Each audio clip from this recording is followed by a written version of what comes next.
bankers have certainly raised quite a few concerns over leading telecom companies should the 2G spectrum be in fact auctioned at prices that have been proposed by the Telecom Regulatory Authority. Now, ET now learns that the bankers met with Finance Ministry officials to voice some of those concerns. Mrinalini Krishna is here with what exactly was discussed at that meeting. Mrinalini.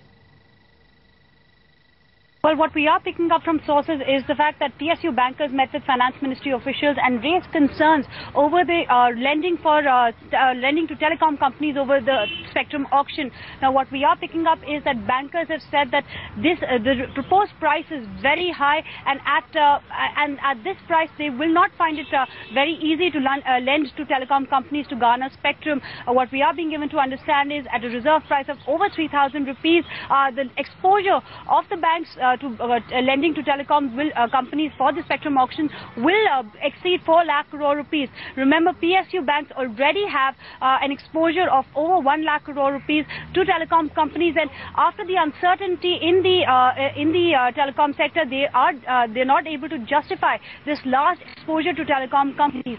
Finance Ministry as well is worried about the ability of banks to lend such a huge amount of money to telecom companies, considering banks are already feeling the strain of high NPAs and also the viability of these loans with such a huge reserve price. So clearly, bankers and Finance Ministry officials are worried about banks lending to telecom companies as far as 2G auctions are concerned.